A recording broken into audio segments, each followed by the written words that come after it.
jump in and actually get started because we have so much to cover today. But first of all, I really just want to welcome everyone to this call. I can't even begin to tell you truthfully from the bottom of my heart how much I appreciate it, particularly being that we did this with really one Facebook post and an email, and that you actually shared the link. We've had amazing participation and about 400 people sign up for this call today. So, I mean, it just goes to show that we are all in this together and everybody is handling this in their own way. And I think the key here is to come together as leaders to really begin to support each other through a very difficult time. And one of the things, you know, one of the purpose of this call for me, part of it is really to provide hope. And the reason I'm so excited about a couple of our guests that we have with us today is I think they're going to really give you some insight regarding hope. And one of the things, I was looking at a quote over the weekend from Maya Angelou, who says that hope and fear cannot occupy the same space. And I love that because, you know, we really need to decide on which side of that coin we're going to fall. So in the face of disruption, can we really embody hope? And in the spirit of hope, there really is no fear. So I really want to thank, oh my gosh, Matt Clarke from Churchill Mortgage, COO and Chief Financial Officer, is going to be sharing some wisdom with us a little bit later in the call. Thank you, Matt, so much for taking the time to be here with us today. Really, really, really appreciate you. One of my leaders in the country. So thank you, my friend, for joining us.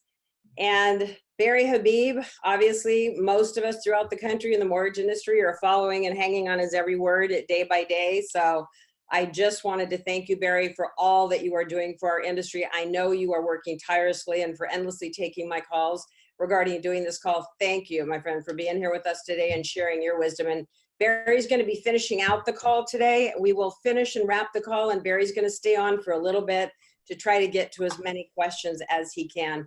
Barry, thanks for joining us today. Well, Cindy, you know, this is a crazy time, and I'm going to talk to you guys. And what I'm about to tell you is that those of us who've been in the industry for longer than 12 years, where we are right now, may actually, to some extent, dwarf what happened in 2008. Okay, it is a very serious situation. Yes, there's hope. When we end this call, we will have a very good understanding. I think it'll make sense for all of you as to what's going on. I am afraid that many of us don't understand the nature of where we are right now and the fragility of where we are. It is a really serious situation. I'm going to outline it the best I can. But what I also want to tell you is that there is reason to be optimistic in the long term. We are going to have some heartburn that we're all going to go through. So let me prepare you for that. But if we do the things that I think that we can do, then we'll be in a good position. This is a very fluid situation. It is changing rapidly, and it's really important. So as we close this out, please listen carefully. I want you to take some notes. This is going to be really high level stuff, but I want you to listen carefully and go through it. And Cindy, I know you're going to kick this off, and then right behind you, we've got Matt here, and you know, we were talking before, and I know the information you have is really vital here. So Cindy, my dear friend, we've known each other for, I don't even want to say how long we've known each other, Cindy, because I've been around this business for a long time, but boy, the two of us have been doing this, and we've been dear friends for so long, and I have nothing but respect for you. You were the founder of Defining Difference and Mortgage Master Pro, and you're an amazing coach, and the things that you've done for our industry to help people is incredible. Everyone who's worked with you just loves you and has changed their business because of you. I know that you help high achievers, but you also help people that become high achievers. And you're one of the most influential people, top 100 most influential people by Mortgage Executive.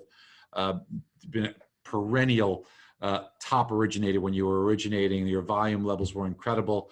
And you know what, Cindy, the best part about this, and I know you as a dear friend, is your enormous heart and how much you care, and you want to just do good in the world and help people. So of course, when you called me, I'm only too happy to do anything to try and help you. So take it away, Cindy, and I'll be jumping back on in a little bit. Okay, great. Thank you, Barry, so much for that introduction. I really appreciate you, my friend. Couple of tips and tools very quickly for those of you that have not used Zoom. There is a chat feature down below. We are going to take questions at the end. So I would suggest kind of holding off your questions till we get to the end of the presentation, and you can throw them up on chat. Barry's going to do his best. He will only have about 15 minutes before his next call, but we will get to as many as we possibly can. And then just realize that we are going to keep all of you muted other than our two speakers. So please keep yourself on mute. We would greatly appreciate that. And very, very, very, very excited to have you all here with us today. So I'm going to go ahead and get started. I'm going to share my screen with you. Leah, can we see everything okay?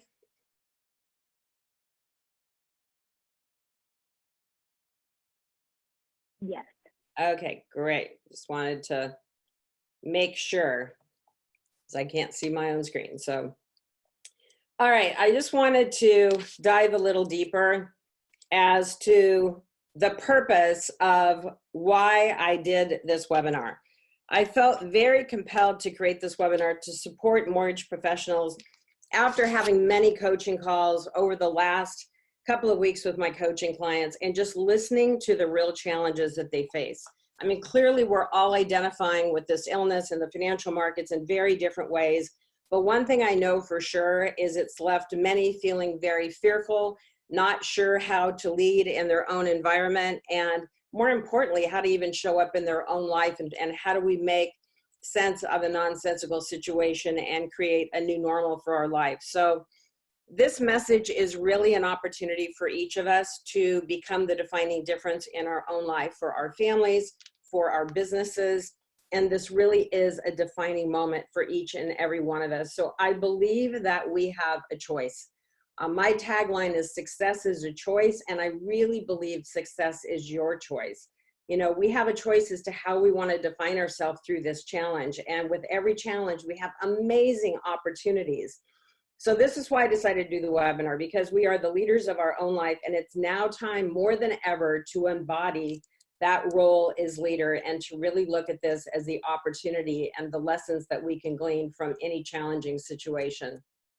So today we're going to speak a little bit about how to master your mortgage mindset. Mindset is really, to me, at the crux of everything. Mindset and attitude is really what changes the game here. And we've got to get our own mindset in control and really be able to control our thoughts in order to be able to show up as the best version of ourselves, because each of us have a lot of people depending upon us, and we've got the ability to really master our mortgage mindset in a meaningful way.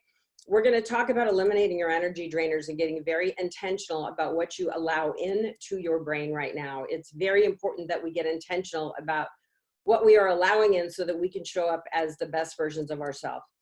And then really becoming a leader in your own life. When you really take responsibility for you and you stand firm in your belief and make a choice to lead from a place of strength, your entire team will appreciate that. Your families will appreciate it, because everybody right now is looking for safety and security and leadership. And we're going to talk about daily success habits and taking care of you, because it's so critical right now as we're taking care of everybody around us to take care of yourself first, because the army of people that rely upon you need you.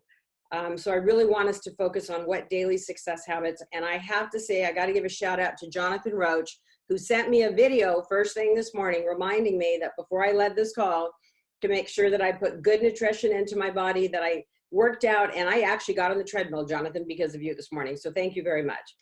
And then just creating success habits for your virtual team. We've got to really take this seriously. This is a different environment. And like Tom was just sharing, he is doing a virtual call with his team every day, which we'll talk about that in just a few minutes. So these are some of the challenges. And believe me, in just 3 calls last week, back to back, I had a list of probably 70 challenges that 3 different, they're all branch managers, but all originating, the challenges that they were faced with, and trying to find answers to figure out how to get out of overwhelm, how to track and manage the leads, how to prioritize the leads, how to stay focused. They had elevated anxiety levels. I'm sure many of you can relate to many of these things. It's created a lack of confidence because it's out of control. They have no more control over the circumstance, the process, the financial markets. There's operational challenges because everybody is so tapped with trying to get all these loans through the system. People now working from home with children. It's a very real situation. Not everybody is prepared to work from home. Massive fear about the future, managing clients' expectations, and now managing virtual teams, just a few. So we're really going to talk today about ways that we can address those challenges and maybe show up from a little bit of a different spot. So this is one of my favorite quotes, and it just seemed so apropos. The ultimate measure of a man is not where he stands in moments of comfort, but where he stands at time of challenge and controversy. This is it, guys. I mean, this is the time to rise to the equation and not play small. See if we can get my slide to change here. So I want to talk about success leaves clues, right? And I know that for me and for many people on this call, because we have several high-level leaders on this call right now, but one of the greatest things about being in business for so many years, I've been in the mortgage industry for 32 years, is I have gone through probably 4 different times in my career, though very different circumstance than this, but still being in a place of utter, fear and uncertainty and not knowing what tomorrow is going to bring. So obviously for many of us that were leaders in 2007, 8, and 9, it felt similar when we couldn't pay our people. We had to ask people to take deferred comp. We were laying off everybody that we could. We went to work every single day. And the key to the level of success that we went on to create in 10, 11, and 12 is that we got out of bed, we showed up as leaders, and we took a step each and every day. So, I mean, that's really what this is about. I mean, there's so many great leaders right now that have been through so much adversity and gotten to the other side. And we have to understand that although this feels overwhelming, this is a moment in time. It is not our forever story. So it's so important right now to really focus and to really lean in and take clues from our leadership, to get clarity about our business and begin to make decisive decisions, not based in fear. Because honestly, if we make sound decisions right now, I can speak from experience. The level of success that you will set yourself up for when we get to the other side of this equation, which Barry will speak to maybe sooner than we think, is going to be incredible for those people that decide right now that they are going to take control of their business and their life, and they're going to show up as leader, and they are going to lead the way for others to follow.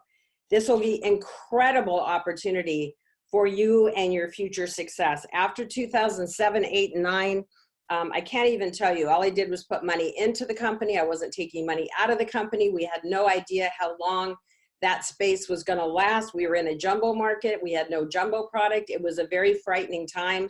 But I went on to have 2 to 3 of the best years of my entire career, beginning 2010, as we began to build a region for the mortgage industry. So I just want you to remember that there is tremendous opportunity, and I want us to really focus on starting with our mindset, because the mindset is absolutely everything. Attitude is everything. It is time to let go of negativity.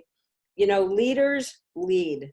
And they lead through strength and not from fear. And so look, we've all been fearful through this circumstance. I mean, every leader I have spoken to in a quiet moment, when we let the guard down and we pull the kimono back, has been afraid of what this could mean for their business, what this could mean for their people, for their staff, and obviously for the world at large with what everybody's facing right now. It's a big deal. So we've got to get control of our mindset and decide if we are going to look at the opportunity side or if we are going to look at the scarcity and the fear side. And so I'm encouraging you today to make that choice and to really come from a very strong place of strength today. I love this quote, and it's just so true. I mean, it's true for all of us at different times of our life. How many of you carry around the matches to burn down your own home? What we think about, we bring about. This is from Napoleon Hill, who wrote the famous book, Think and Grow Rich, one of my favorite books of all time. I mean, I encourage people to go back and reread it. And I wanted to share something around this slide.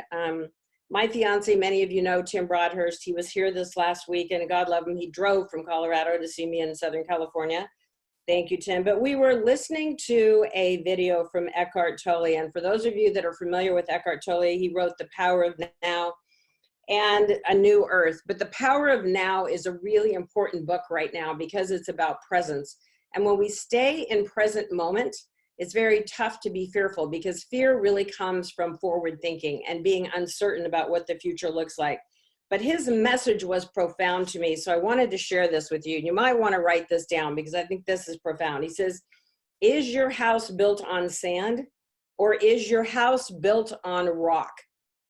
We need to dig deeper and find the foundation within us right now that frees us from fear and gives way to new possibility, peace, and connection. What it means is that you need to dig deeper to find that unshakable foundation.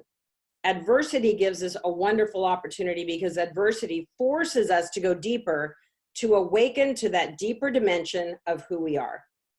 So I want you to ask, is your house built on sand? If so, the house can collapse. But if our house is built on rock and we dig deep and we decide to rise up and put our house on rock, it is unshakable. So I want you to really think about, which proverbial house is your house built on? Is it on sand, or can you dig deeper right now and find that foundation within yourself that frees you from fear? And let's build your house on rock for yourself, for your team, for your family. So I'm asking you to make that commitment to yourself right now. I mean, we know it's very easy. You know, what stories are you telling yourself that just aren't true? I mean, look, we have all gone into storytelling in the last few weeks. The stories I've heard from my clients, my friends, it's so easy to go to future what if. What if this virus doesn't get cured? What if we don't find a way to stop it? What is it going to mean for the financial industry? We have so many friends and family affected by this in such critical ways, and we're sort of in isolation to boot. So I just want us to really think and be clear that we've got to tell ourselves a different story, because it's very easy to get caught up in the uncertainty.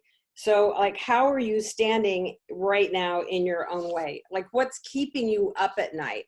And really think about the stories that you are hanging on to, because I think it's really critical. You know, one of my favorite things is that a therapist asked me a question years ago is, if you fast forward your life 10 years from now and nothing has changed, are you happy and satisfied with your life?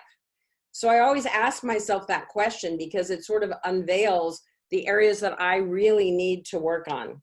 So I'm really going to encourage you to begin to tell yourself a new story of possibility. There is so much possibility and opportunity right now to pivot with the current market, to embrace the change that is, you know, within us, and figure out how to play very boldly in this new world.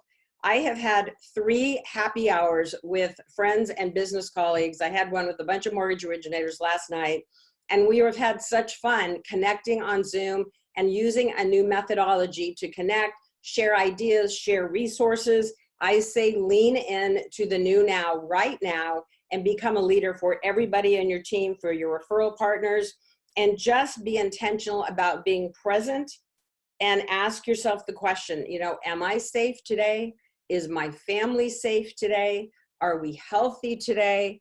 I'm grateful for my home. I built a home office 3 months ago, having no idea that this would occur. I'm so grateful for that. So let's think about the stories that you're telling yourself and start to reframe your story and create a story of possibility. And then I want you to really think about what's draining your energy. And look, we're all attached to news to some level, but I will tell you, I actually stopped watching the news in 2004. And I promise you the important news finds me. This has found me way too often, but I disconnected from social media other than 2 15-minute intervals twice a day, because it was healthy, because I got caught up. I even had to ask friends to stop texting me negative news, because I get up every morning to lead and empower people. And I've got to get my own mind straight, my own mind strong, and I've got to lead my own life from a place of strength and courage right now. So I'm really going to have you think about what it is that you may need to let go of, or at least reduce. Negative news may be one of it, because we don't even know always what's real and what's not real news. So we're getting very anxious about some news that's not even real. Negative people. Look, if your family, and we're all confined in our homes, not everybody's family's happy, right? So this can be really, really stressful, but finding ways to distance a little bit, either, emotionally, physically, energetically, from people that are negative, and really leaning on those people and reaching out to those people that fuel you. Negative mindset, really not, making that choice to reframe your message. If you've got that thought going through your head over and over and over that's negative right now, replace it with an affirmation of I am healthy and strong. And just replay that over and over in your brain until you feel that you are healthy and strong. Decide that you are going to not give yourself any negative self-talk right now, that everything that you put into your brain about yourself, you are going to congratulate yourself for making a choice today to take a different direction in self-leadership. And then just self-defeating habits. If there's habits that you're doing right now, maybe you're up till all hours, you're not eating well, you're not sleeping, you're drinking too much, whatever it is, make some choices right now to make good decisions. So we really want to become a leader in our own life.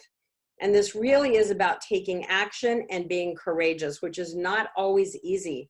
But I'm just going to share last Friday, look, just like all of you, last Friday, I really questioned, my own path. I had kind of a pity party in myself last Friday. And I said, maybe I should take a step back. Maybe I should reduce a staff member. Maybe I should just kind of do my one-on-one coaching and not launch my new program. And maybe I should just cut my expense and not hire the person to develop my new website and all the things I was planning.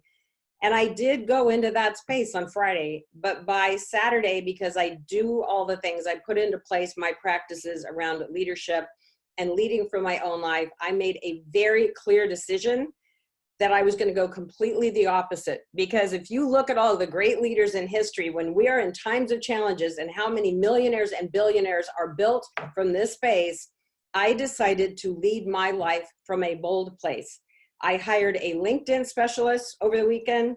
I hired the company to develop my new website. I hired a new coach a month ago, but went full bore into that program. And I made a commitment to play bold, and I am not going to go backwards. This is the time for us to make bold decisions. We need to take time to think. Mike Hardy and I were talking, and Mike, as you know, you're one of my favorite people and such a great leader. But Mike and I were talking about that thinking time and how critical that is. Daniel Harkavy from Building Champions did a video on that the other day, taking 4 hours a week to think. We have to really think about new ways to do business right now and allow ourselves to pivot and move in a different direction that may not feel comfortable. It is time to stay closely connected. And I know that you're all probably doing that inherently, but I am making a time and space every day I've called almost every leader. I have reached out via text or left them messages. I am reaching out to friends. I'm reaching out to family on a consistent basis. And, ask for help and guidance, guys. This is what it's all about. And some of us just don't inherently want to ask, or we think we should be confident in our own. But I'm telling you, this is the time to reach out to your friends and other leaders and gain strength from their wisdom and what they have gone through with previous challenges. And to serve the people you're leading, to really, business for me changed so much when I went from being in a service industry to waking up in the morning from a whole different perspective, saying, who am I here to serve? And then just really leaning into embrace patience, compassion, empathy, and understanding. Everybody needs it right now. It's so challenging with your clients. Everybody's clamoring for the same information or for you to quote rates 20 times a day. But they're struggling too. And to really just take a breath before you make that call and embrace patience, compassion, empathy, and understanding. And Matt Clarke, you always say this, do the next right thing, which I love. Do the next right thing. Do the next right thing. Do one thing. Take the next step to take you to the next step of success and leadership and support for you and your business. So I want you to get intentional starting today on really becoming the best version of yourself. And so ask yourself the question, how are you showing up? How have you been showing up in these last 2 weeks? And look, it's been a challenging time for everybody, but it's about a choice. So how can you become the best version of you? And how are you showing up to support your family through this?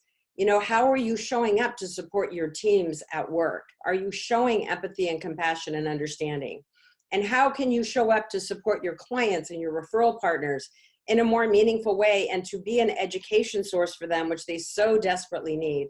And how can you show up to support your community? Our communities are struggling, our country's struggling, our world is struggling.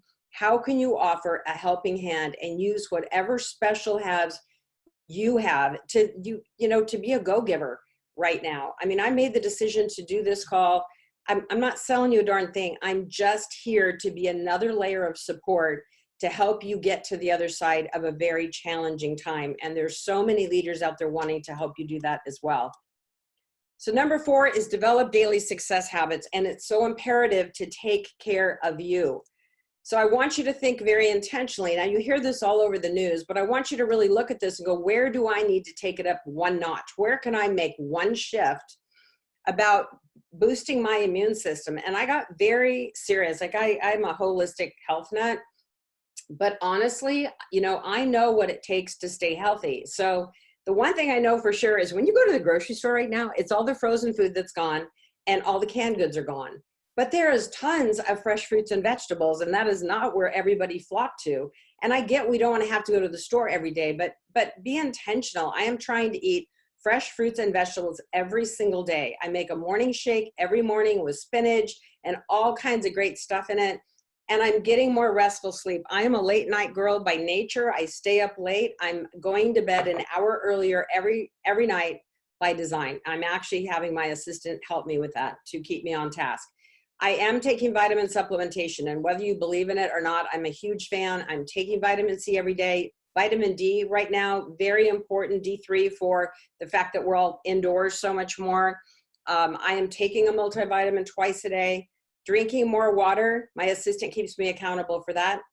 And they're really saying through this virus to eat less sugar. I'm not a sugar fan, so that one's easy for me, but eat less sugar. Physical activity. Engaging in daily physical activity. I do want to give Jonathan Roach a shout out because his energyup.co, which you see on the screen, is great. It's a 15 to 30 minute workout at home. There's so many great resources if you Google whether you want to do yoga or stretching or so many different activities, and so many great instructors out there are taking their courses online. So thank you, Jonathan, for all you do to educate our community on keeping physically fit. And it's so important for our mental attitude right now. And thank you for helping me get on my treadmill this morning before this course. So also meditation. And because I teach meditation to my coaching clients, I will tell you that most just like, I can't do it. You're type A personalities, you can't slow down. I am such a big believer in meditation. I just noticed this morning that Deepak Chopra and Oprah are doing their free 21-day meditation series right now, which is fabulous. I love their series, and it's free if you just Google them. Calm.com is a free meditation app. Headspace.com is a great app. Start with 2 minutes a day. I do 15 minutes each day. I try to not miss a day. I got up this morning. It's the first thing I do is my meditation, and it just grounds you for the day, and it keeps your mind. It just gives it that little bit of a break so that you can think more clearly and make sound choices. And lastly, creating success habits for your virtual team. Wow, that's a new one. Whoever thought we would be even concerned about creating success habits for our virtual team, but it became a reality literally overnight. So some of the things I want you to think about is creating clarity for your team, right? I mean, your team needs to know we're all new rules. I mean, how do you keep your team accountable? I mean, I had one of my clients the other day runs a big branch in Utah, and she said, Cindy, I just hired a new person. How am I going to train them virtually? I mean, these are very real questions and concerns. Using video calls on Zoom or Skype or your company's video conferencing centers. If you don't know how to use them, reach out to somebody that does and learn how. It's easy. It's really pretty intuitive. I've been teaching my clients how to use Zoom because that's what I use. It's a really incredible way to stay connected. It's been very reliable for me, so I've been thrilled. Acknowledge your team and show appreciation daily. Guys, we got to go the extra mile right now to show our appreciation, because not only is everybody working so hard, but they're dealing with all kinds of internal stress. I hired a new project manager. Dana's been amazing just a week and a half ago, and 2 days after she started, her kids were sent home, and now she's working from home with kids and trying to maneuver that. It's very real and very challenging for everybody. Actively engage and interact with your team. Even if you're not using Zoom or Skype or FaceTime, pick up the phone and call them. Stay in touch with your team daily. People can feel when we're doing email, communication gets missed, our tone comes across differently. I love, Tom, you share that you're doing a virtual huddle with your team every morning. I highly recommend that. If you're not doing that right now, get your team together every single morning for 15 minutes, say good morning, set your priorities for the day, and remind them what value their contribution provides. We need to let our team know how much we value them and how important they are to us right now. And my goodness, gratitude for our heroes amongst us. I'll tell you, every time I go to the grocery store, I am thanking the grocery clerks for being there to sell me the groceries, being intentional. I mean, you think about the doctors and nurses and the firefighters and police that are the heroes that are putting themselves on the line for us every single day. It's such a big deal. Make a point to thank your local community when you're out and about. And speaking of thank you, I want to give a huge shout out, obviously, to Barry Habib with MBS Highway, who will be joining us in a minute. Dave Savage of Mortgage Coach, you have provided such great leadership for the mortgage community, all the people that you brought forth. If you guys are not on his Mortgage Productivity Facebook group, please join him. Mortgage Coach is incredible. Renee Rodriguez has this new Lighthouse series. Renee is a dear friend, a great leader. Ginger Bell is just launched a positivity series. There's so many leaders in America right now reaching out to offer you support and really support them. Share their information with your communities. I think it's such a value for all of us to rely on other leaders and reach out and offer our assistance. For those of you, if anyone has questions for me down the road, please feel free to email me at info@cindyertman.com. If you want any additional tools or resources or want any more information, you can go to cindyertman.com to check out my programs. Like I said, I'm not selling a darn thing. I just want to be here for support. But if you want to know how to reach me for more information, that would be helpful. And then lastly, I just wanted to share this concept. I was going to put this slide first. Some of you have seen this that I've coached, but E plus R equals O. I learned this concept from one of my greatest mentors, Jack Canfield. Jack wrote all the Chicken Soup for the Soul books and the Success Principles. I coached with Jack in 2009 with 100 trainers from all over the world, non-mortgage. And fast forward, I'm in such deep gratitude to Jack because I am now in his International Transformational Leadership Council with 150 transformational leaders from all over the world. And E plus R equals O. E is the events in our lives. We cannot always control the events in our life, right? We cannot control what's going on right now, but we can control how we respond to those events to create the outcome that we desire, the experience we want to create. If you learn to embody this, events plus response equals outcome, it will change your life. This concept is not something I just studied while working with Jack. I have embodied this and it is part of who I am. So think about every time that thing comes up where you want to respond a little more harshly to your leadership or to your underwriter or to your processor. Just press pound to continue. You are in the... No idea what that was, but anyway, E plus R equals O, a really, really, really, really powerful concept that I'd love to have you really embrace today. Look, Jack says you only have control over 3 things in your life: the thoughts that you think, the images that you visualize, and the actions that you take. And with that said, I would love to get back onto my video here. And I would love to introduce Matt Clarke. Matt is Chief Operating Officer and Chief Financial Officer. I'm going to stop share here, Matt, so we can actually see you, which would be kind of important here, of Churchill Mortgage. I asked Matt to come onto the call. Mike Hardwick, one of the owners, is on the call with us, and Matt and Mike are 2 of my favorite leaders in America. Matt, you're just such an inspirational guy. You lead with such strength. And I just felt you were the right guy to have on this call today. I'm so glad that you are here with us. And I'd love to just turn it over to you and have you share a little wisdom with us today on what you're facing and how you're advising your troops. Sure. Thank you, Cindy. I'm humbled to be here. I look at the screen and I see so many amazing leaders and amazing people in our industry, people that I've soaked up information and been able to regurgitate it back into how I lead and the things that we do. One of the first things, though, that I want to mention, as you were talking, I think it would be a shame for all of us to not take time during the process that we're going through in leading ourselves and leading our teams through this and not take time to learn. When you talk about events plus response equals outcomes, one of the things that we can learn during this season is how to discipline our thinking around better responses. Because we can't control the events, but we can control the outcomes by our response to those events. During the process, we get the opportunity, we get the gift to develop better thinking, and better thinking leads to better responses.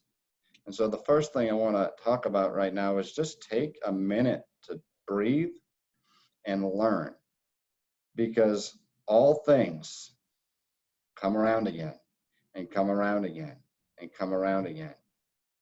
And each time market crashes, chaos happens, rates go up, rates go down, liquidity challenges kick in, they're going to happen again.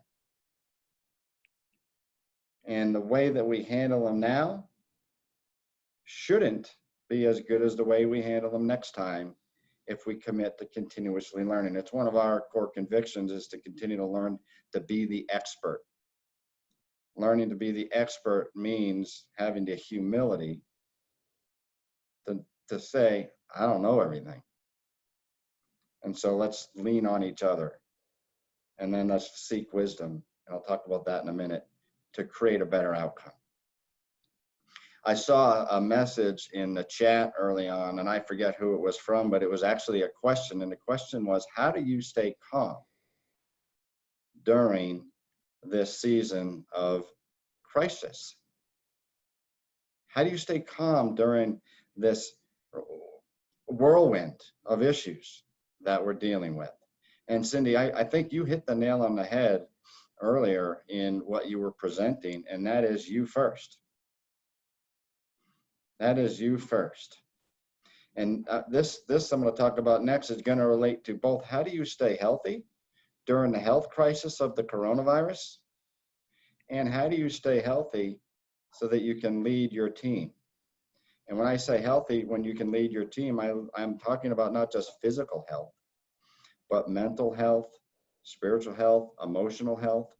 Those are the things that allow you to stay calm in the midst of the storm. Those are the things, quite frankly, that talk about that help you get to what you talked about earlier, is you have to dig deeper to find your foundation of truth.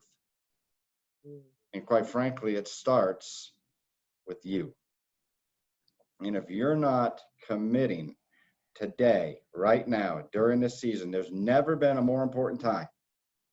If you're not committing to taking care of yourself first, every day, without exception, you're not showing up your best. One of our family mottos is to suit up. I love that. Right? Suit up. You don't want to walk into battle without the full armor on. That makes you vulnerable. We have to suit up every day. I'll share with you what I believe that means, and everybody can have their own process, but I think the biggest way you can stay calm is to make sure you're intentionally suiting up and being ready. I think every single morning, regardless of the season, but especially now, you have to get up and you have to read. You have to fill your mind up with things that nourish your mind. Don't read the news. Read things that allow your brain to stretch and think and be nourished. Read things that allow your heart to be nourished. That nourishment is so important. I like to write. I like to process my thinking. I don't like my thinking to hold me captive, right? When I sleep and I have anxieties, I write them down. I own them. They're done. Meditate, pray, get a grateful heart, a calm spirit. Take the time to shut it off and reset every single day. And then exercise. There's never been a more important time for all of us in this country to exercise. Quite frankly, by you taking better care of yourself, you're looking out for my health. Because the less people in this world that allow the coronavirus to affect them and infect them, the better off we all are. And by exercising every single day, you're processing things in your body that need to be processed that allow you to walk into a chaotic place and maintain a calm confidence. And right now, what you need to be is calm and confidence. So the first thing we do as leaders right now to help through is to stay calm. The way that you stay calm and confident is you take care of yourself first. The next thing I would say that is incumbent upon us is to seek truth and to seek wisdom. I'm so excited to listen to Barry talk here in a minute. Barry has been the voice of truth in our industry beyond anybody else I've listened to. If you've been listening to Barry over the course of the last 18 to 24 months, he's been right. So find the truth, seek it out, and have the humility to listen to it. But then also seek wisdom. You have to surround yourself with people to help you make great decisions in a tough season. It probably requires you to expand that inner circle that you typically depend on, because oftentimes many of us have an inner circle that think just like us. We have to kind of go to that Abraham Lincoln team of rivals approach where we invite different thinking so that we can get to a place of the best that can be done, not just the best that we know how. These are difficult riddles to solve. And quite frankly, the riddles change every day. So establish a group of people that have different perspectives than you do and communicate with them often. Mike and I got off a call just an hour or so ago with a group of our capital markets people, sales leaders, and others to help process the situation today. And it's in that collective thinking that we get to do what's next, which is really communicate out truth, knowing that we've processed the information with a team of people that can help us create better thinking. And now we have to do what's next, which is communicate truth, communicate often, and communicate care. Absolutely. We have to close the imagination gap. And what I mean by that is when people see things and don't understand them, their imagination kicks in. Our people are begging to be led with truth. And we have to fill that gap before their imagination does it. Because if we allow our team's imagination to fill in where truth should be, it's going to create more chaos, more fear, and a lot more for us to have to deal with as leaders. So we have to communicate truth. Jim McQuaig, one of our managers out in Herndon, one of our key leaders and great mentor of mine, he talked about the fact that not just communicating truth, but communicate your expectations of how they receive that truth up front. I love that. That's great. He said, basically, yeah, set the expectation up front that I'm going to give you truth right now. And my expectation is that you're going to receive and process that truth and respond to it in a mature way. Because hey guys, I'm so sorry. I'm so sorry. I was going to see if I had a chance to interject. I just wanted to remind you, Cindy, that I've got a pretty hard stop if you wanted me to kind of give a little bit of color here. So Barry, I will wrap it up then really quick. Communicate truth, communicate often, communicate in a variety of ways. Every single day, your people need to see you. They need to see you out in front. The saying, don't let them see you sweat.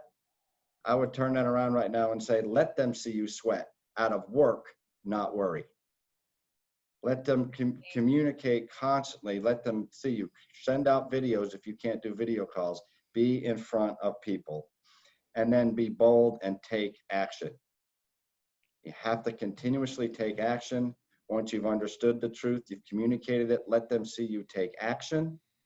And then remember, you have to assess it because this is a fluid situation. It's changing every day. Right. Just because you make a good decision today doesn't mean it doesn't need to change tomorrow. Make sure your reverse gear is in good working order so you can step back and do it all over again. And so I'll stop there. I can't thank you enough. I love it. Stay calm, take care of yourself, seek truth and wisdom, establish your tribe. Thank you, my friend, for showing up here today. I so appreciate you sharing your wisdom. It means the world to all of us. It is my pleasure. And now I'm going to quickly turn it over to Barry Habib, CEO of MBS Highway. As all of you know right now, I mean, he is supporting the mortgage and real estate industry and articulating the opportunities in the housing market right now. Barry has also been closely assessing the health situation in the country. Barry, I'm going to turn it over and let you take this. Okay, so we got a lot to cover, team. I hope everybody's well. I hope everybody's healthy. I just want to let you know that what I'm about to tell you is going to be pretty sobering. Our industry is right now in it's in a crisis situation. Our industry. So I'm going to break it down for you. It's a bit complicated, but I know you guys are smart, so it's very high level. So the coronavirus, I want to give you a health update first. I'm very, very, very on top of this. I speak to the head of the Cleveland Clinic a couple of times a day, and they are running trials. He just had gotten off the phone with Dr. Oz. He and Dr. Oz, Mike Roizen, is doing a test, as is Columbia here in New York.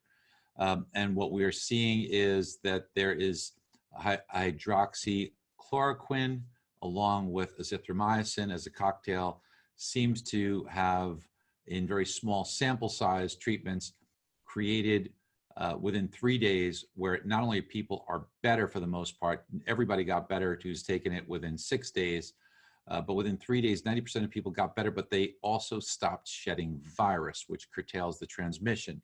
Now, by next Wednesday, there is likely going to be some data that we receive on this. And as we receive this data, you could bet that President Trump wants to get this country back to working because this is a crippling situation for our country.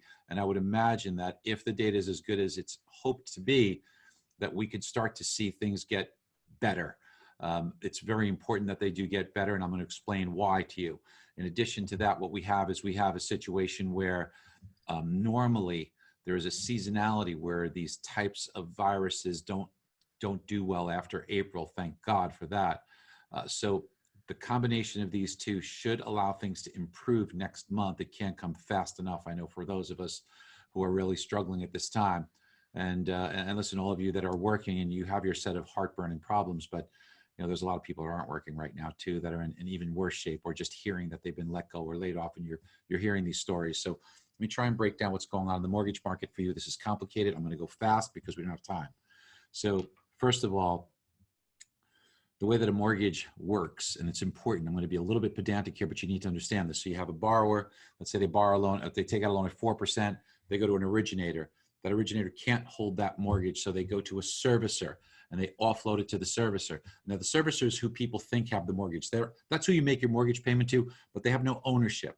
They have no ownership, but they are like a superintendent apartment building. So they collect the payments, they'll pay the taxes, the insurance, tell you what your payoff is, and such and such. Then from there, it goes to an aggregator, then to Fannie and Freddie, then to go an investment banker, a Goldman Sachs, Morgan Stanley, and then it gets sold to the public markets. And people like us wind up buying it. And if you look in your 401k, your insurance plan, your IRAs, your mutual funds, things like that, you'll see mortgage-backed securities. So we ultimately hold these things. The same guy who's borrowing it at 4% is receiving it as a 2.5 or 3% as an investment. Okay, so that's why you look at that lower coupon. So that's the cycle of a mortgage. And the thing of it is that nobody wants to hold on to this because it's too risky. And most of the time, it's not too risky because you're worried that people are going to repay you. It's too risky because of interest rate volatility. So if you gave somebody a rate of 3% on a mortgage, you loaned out your own money at 3%. And if it's simple interest, you're getting $3,000 a year. So at $3,000 a year, if you're on the hook for 30 years at a limited 3%, what happens if that goes to 4 or 5 or 6%? Well, if it goes up to 6%, your value of $100,000, if it's a great loan, It's only worth $50,000. So you'll get your value cut in half if rates go up. Now you'll make more money if rates go down, but that's too much gamble. You don't want to be in the game of gambling. You're not a casino. So all you want to do is take your piece and get rid of it. That's why everybody offloads the risk to the end consumer like us. Now, knowing that, the servicer plays a very critical role. So what the servicer does is the servicer, they will say, we want to get the right. We want to obtain the right to service this loan. Why do I want to obtain the right? Because I get paid for that. I get paid some good money. So let's just use some round numbers, simple round numbers. Normal circumstances on a conventional loan, the value of that servicing is 1%. So I'll pay 1% to get the right to service. Now, if I originate the loan and take it in, I'm still in essence paying the 1% because had I had sold it, I could get 1% for it.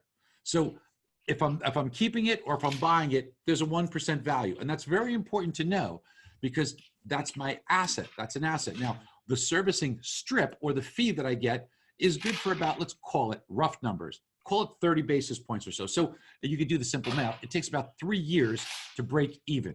So if I keep that loan on my books for 3 years, I'm even. If it's on for 4 years, I'm making money. 5, 6, 7, 8 years, 9 years, I made a boatload of money. But what the Fed's done is they pushed rates down. The economy was slowing. So we saw rates decline. And there was a lot of reasons for that. And because of the decline in rates, transactions started to refinance more rapidly. So now if you've got a loan that's on your books, you have to wait 3 years to break even, but it's paying off in a year. Well, you're losing lots of money. And what that does is that hurts the value of the servicing. So maybe that servicing isn't worth 1%. Maybe that's got to be marked down. I'll explain how detrimental that is in just a moment. What we see happening now is a really bad situation.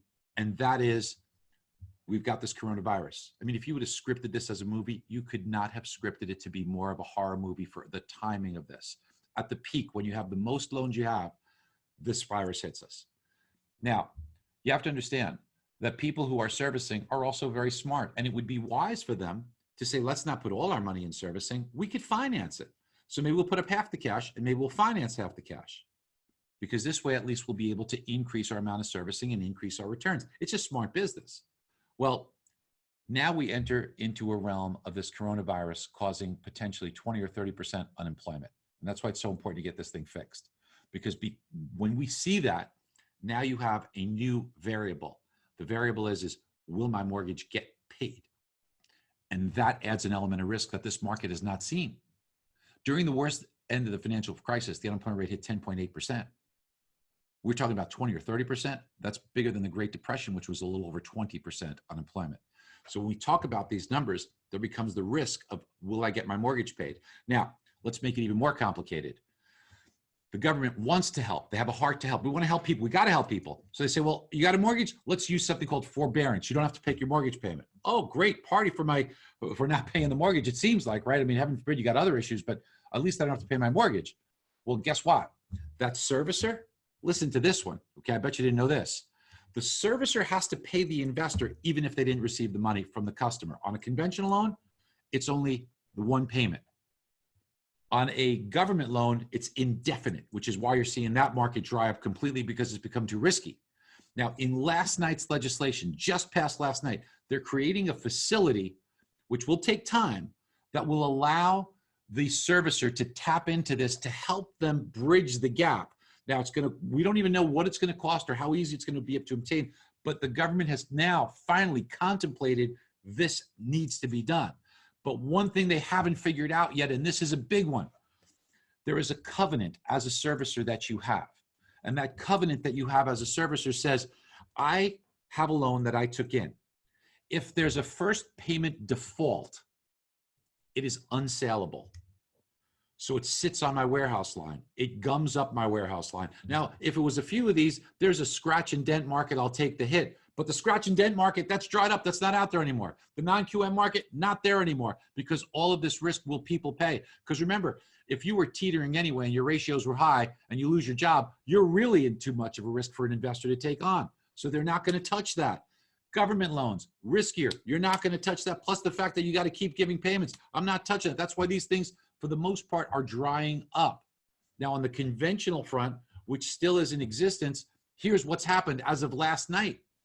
The value of your servicing was slashed. In other words, as I said to you, the servicing was worth a point. Now you got all the servicing and you financed it. But now they said you got to mark it to a 0.5 point. And I don't know, is a 0.5 point even too rich, right? Maybe if loans keep prepaying at the rate they're prepaying, maybe it's too rich. Because now it's worth a 0.5 point. Well, guess what happens? If I financed it, now I got no equity. Now the company that lent me the money, the bank that lent me the money says, oh, margin call, you got to come up with some equity. So you got to start writing some checks. I've been talking to every single leader in our industry, every single one of them. Last night, I was up to midnight talking to people. All morning, I've been on with every single company owner, every single leader, and you would not believe the checks that they're writing. 50 million, 40 million, 20 million. They have cash. It looks like they got a ton of cash. They might have $300 or $400 million in cash, but you start writing out these checks every week. I've got to tell you, it gets scary. Now, here's what we see happening in addition to all this, as if this wasn't bad enough. Let me explain. There are another margin calls that come out there that are really, this is the acute pain that we are feeling right now. So here we go. Please pay attention. You take a loan in from a customer, it's locked at 4%. I just took an app, I locked it at 4%. It's not locked. It's not like some magical lock mechanism comes in and says, I got you. No, it's all it is a promise. It's a promise from the company to the borrower that says, I will deliver the loan at 4%. So what if the rates go up in the meanwhile? And what if by the time you're ready to deliver, it goes to 4.5%? Well, the company has to buy it down from 4.5 to 4, so they will lose money. But they can't lose money like that. What if the market gets away from them? They'll be out of business. So there's a mechanism that you've heard the term a million times, hedging. What does this mean? I bet you none of you understand how this works. I'm going to explain to you. So take notes here, pay close attention. This is what a hedge is. So let's just say if you have a stock like Apple, you can buy it and hope it goes up, or you could say, I think it's going to go down, so I'm going to short it. So you allow yourself to make money if the stock goes down. And that's what they do with mortgage-backed securities. They say, look, if mortgage-backed securities if mortgage-backed securities get worse in price, that means rates go up. So if I can short them and make money when they worsen, that means as interest rates on that loan go up because mortgage-backed securities are doing badly, I'll have to pay for that to buy it back down from 4.5 to 4. But on my hedge, I made money because I shorted mortgage bonds, and because they went down, I made enough money to match that, pair it off, and I'm good. Now, it's cost me some money for the hedging and for the trading, yes, but I'm pretty good on that. What if rates go down? What if rates go down? So that means I locked them in at 4. Now rate went to 3.5. I'm going to make more premium on that. The company says, yeah, but hold on. You had to hedge that. So I shorted it. As the price improves, my short is losing money. Now, under normal circumstances, I'd make a market gain from 4% to 3.5%, but I'd lose money on that short because the mortgage-backed security lost money. They'd pair off, and it's fine. Here's where it gets bad. Timing. You see, because the Fed has been buying mortgage bonds, because rates dropped so quickly in a short period of time with such high volume levels, what happens is that the broker-dealer says, wait a minute, you're very, very upside down in your position. You're $10 million upside down. The mortgage company says, well, hold on a second.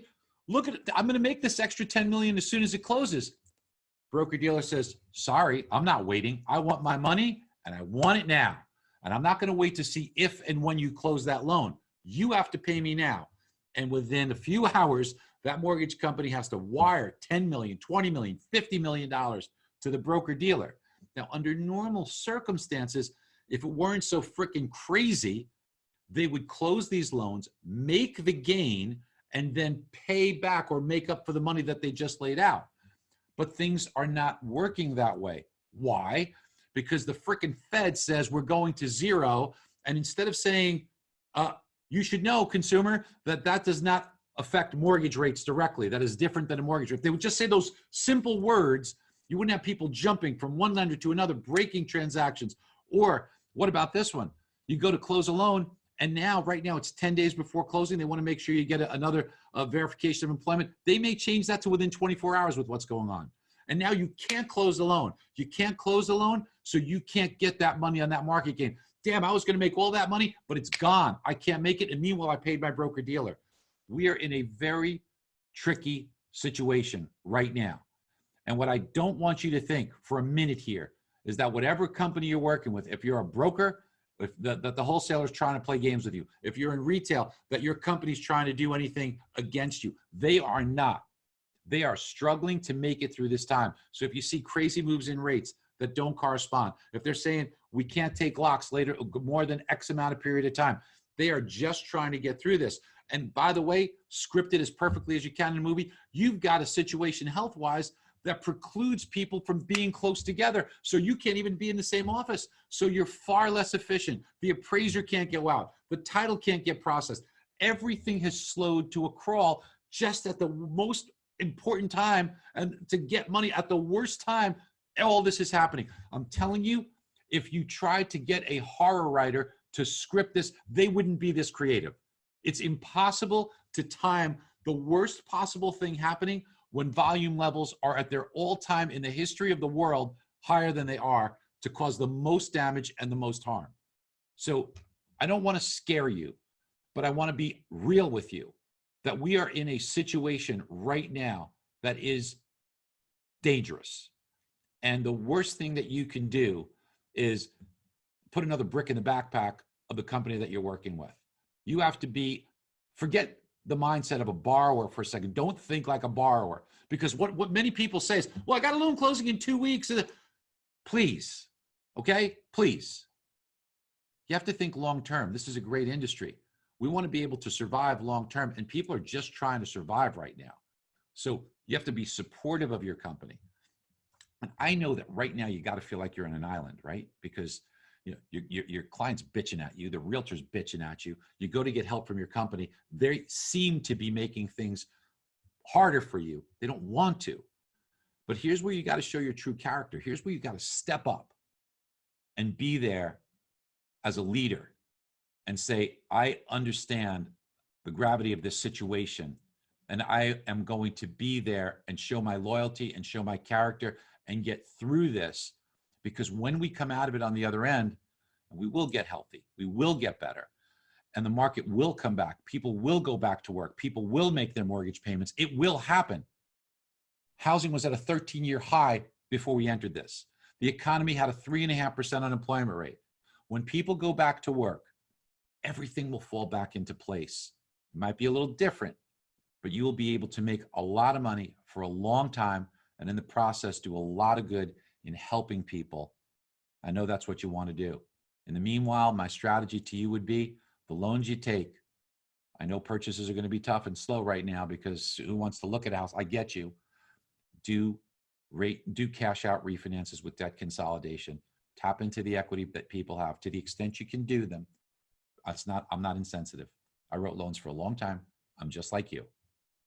To the extent that you could do them, please help people change their lives, do good out there. You have the capability to do it. And if you do a cash out debt consolidation tool, you have the ability to do it where rate almost becomes immaterial. You could take somebody from 3%, put them in 5%, and positively change their life by doing debt consolidation for those individuals. It is amazing what you could do, and the equity's there. So there you have it. Can I ask you to just talk a little bit about your debt consolidation tool that you have at MBS Highway? Well, look, I really wanted to do this just to help Cindy. So I had no intention of trying to do anything like that. But team, look, I'm very proud of what we do at MBS Highway. I'm very proud because we have literally saved companies. Every leader has called me and said to me, Barry, thank God for you. Thank God we had our whole company on, because we did not do a rate lock alert until March 9th of 2020. So we did not put anybody in a bad position, because we understand the market. There are so many so-called services. Listen, because you could put a basketball in a basket, you are not LeBron James. These pop-up companies, or ones that really don't understand what's going on in the marketplace, I get it that they want to try and provide a service, but this is not the time to play around. And the debt consolidation tool that we have will illustrate to your customer how you can change their life. All you got to do is look at it once, and you're going to say, holy shit, I can't believe this is the easiest way for you to do good in the world, and for you to increase your income and to protect yourself from any rate environment, because you right now have the benefit of people that have equity. Well, I just, I want everybody to know too, if you've got any questions for Barry, I'd pop him in the chat. He's got just a couple of minutes, but I know he would be happy to answer any questions you have. So pop him into the chat if you have a question. I do want to let you know, because I've had several private messages, this call, we will be sending out to everybody that registered for the call. We will be sending out the link to this call so you can go back to listen to Barry and to listen to Matt and to really be able to share this with your team. We will get that out to you hopefully by tomorrow. Barry, first of all, the value is amazing. We will be sending a link to MBS Highway just because I've been a member for so long. I mean, I've been in that site backwards and forwards. If you are not an MBS Highway user, I know Barry's not going to tout it right now, but I have to because it's such a valuable tool. I go and listen to your alerts. I didn't used to do that, Barry, but like we're all like glued to you. And the fact that you've been so active publicly on Facebook to help the whole has been really, really incredible. I mean, last Sunday when we got the announcement that they cut the Fed fund rate to 0, Barry was on Facebook Live within an hour with 6 leaders for an hour and a half, communicating to everybody what was going on and what to expect. That's just been amazing. So thank you, Barry. Absolutely incredible. And well, thank you, Cindy, and thanks to everybody that's on this call. I know you care. I know you care about your customers. I know you care about this business. And look, I am optimistic about next Wednesday. I am optimistic. I want to tell you, like, I really believe we're going to find a therapeutic response to this that will start to make things better. And if we just get that, everything will fall into place. And if we can get our government to understand that what we have to do is we have to clear up this issue with the first payment default and which precludes loans from being saleable, then it's up to you and I to do our part to help the lenders that are so vital for us. Well, what good is it if you wrote $20 million this week if you got no place to close it, team, right? And we're not in this for a day. We're in this for the long term. And what we really need now is to support the company that you work with. Please do that, because once we get through this, the benefits are going to be so great for us. You'll see low rates. Housing is going to be really good. There is a lot of positives that I see. And look, I'm not one to mince words. You know, I don't bullshit about this stuff. I call them as I see them. I'm telling you that I see us coming out of this in very good shape. There might be some changes. You might see early payoffs go to 12 months. You might see rate lock periods curtailed a little bit. You may see some additional expense for different types of loans. There might be some changes, but we will have a vibrant marketplace. We'll have a great housing market. And those of you that are here on this call, and many of us in this great industry, are going to come through this in really good shape. Please support the companies that you are a part of as best as you can. Don't ask them to do stuff for you. You know, what you want to do is say, how can I help you? What's my part that I can do to help you? What would help you, my company? Please think about it that way. that is an incredible note to end on, Barry. I appreciate it beyond measure. Very wise wisdom. And as Matt said, to stay calm, take care of yourself first, seek truth and wisdom, and really establish your tribe and stay close to the people that you work with, close to your families. Stay healthy, stay well. We are going to do a follow-up call in a couple weeks, offer some additional value. We'll be checking in with Barry along the way to see where we're at. Thank you all for taking your time, your energy to be here this morning. We will get this call out so you can share it with your teams. I appreciate you, sending you so much love and well wishes. We appreciate you. Be strong. We will get through this together. And I promise you come out strong and on the other side. Have a wonderful day all.